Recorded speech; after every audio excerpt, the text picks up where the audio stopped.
Gulzari house అగ్ని ప్రమాదం సంఘటనలో 17 మంది చనిపోయారు. ఈ ఘటనపై సీఎం రేవంత్ రెడ్డి సరైన విచారణ జరిపించాలని ఆదేశాలు జారీ చేశారు. ఓల్డ్ సిటీ గుల్జారీ హౌస్ నుంచి తాజా పరిస్థితులను మా ప్రతినిధి ప్రవీణ్ పూర్తి వివరాలు అందిస్తారు.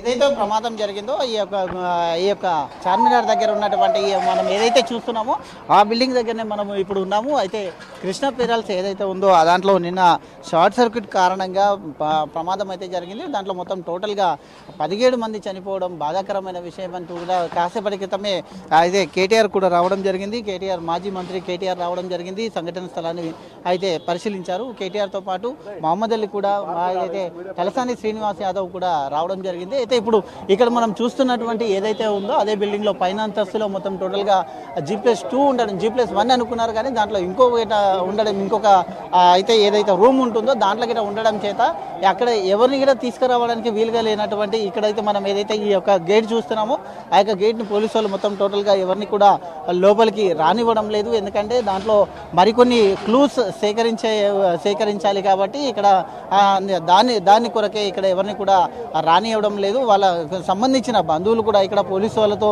ఆర్గ్యుమెంట్ చేసిన ఇక్కడ మనము ఇక్కడ కాసేపటి క్రితం చూసే ఉన్నాం. కాబట్టి మొత్తం టోటల్గా ఈ ప్రాంతం లోపల వాళ్ళ బంధువులు కూడా ఇప్పుడే ఎవరైతే చనిపోయారో కొంతమంది ఇంకా కొంతమంది గిట గాయాల పాలై గిట వివిధ ఆసుపత్రుల్లో చికిత్స పొందుతున్నారు.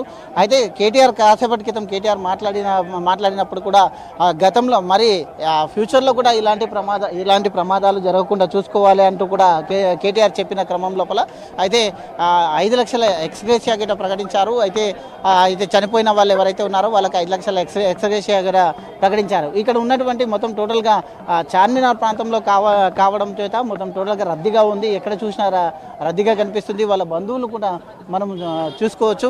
అయితే వాళ్ళ బంధువులు ఇంకా కాసేపటి క్రితమే ఇక్కడ రావడం కూడా జరిగింది. వాళ్ళు అక్కడే కూర్చొని మాట్లాడే క్రమం లోపల అయితే కాసేపటి క్రితమే మాజీ మంత్రులు కూడా రావడం జరిగింది. మీడియాతో కూడా మాట్లాడడం జరిగింది. మీడియాతో 17 మంది చనిపోవడం అదే దురదృష్టకరం. ఇలాంటి సంఘటనలు మరి పునరావృతం కాకుండా చూసుకోవాలి. అధికారులు కూడా జాగ్రత్తలు వహించాలి. అదే ఇక్కడ ఏదైతే పాతబస్తీ ఈ యొక్క చార్మినార్ ప్రాంతం ఉంటుందో ఇక్కడ మొత్తం వ్యాపార సంస్థలు ఉంటాయి. కాబట్టి ఈ వ్యాపార సంస్థల్లో ఎక్కడ కూడా అంబులెన్స్ రావడానికి ఇక్కడ ప్లేస్ ఉండదు. కాబట్టి తగిన అయితే ఎక్విప్మెంట్స్తో తగిన అయితే తీరు ఏదైతే ప్రభుత్వం స్పందించిన తీరు కూడా అయితే చాలా దురదృష్టకరం అంటూ కూడా కేటీఆర్ వ్యాఖ్యలు చేశారు. కాబట్టి అయితే ఖచ్చితంగా ఈ యొక్క ప్రమాదం దురదృష్టకరం అంటూ కూడా కేటీఆర్ చెప్పడం జరిగింది. అదేవిధంగా ప్రమాదం పైన రేవంత్ రెడ్డి కూడా మాట్లాడుతూ అయితే ప్రమాదంకు అగ్నిమాపక సిబ్బంది వెంటనే స్పందించింది కాబట్టి 40 మంది ప్రాణాలు కూడా కాపాడామంటూ కూడా కేటీఆర్ చెప్పుకుని రావడం జరిగింది. కెమెరామెన్ శ్రీకృష్ణతో ప్రవీణ్, ప్రైమ్ 9 హైదరాబాద్.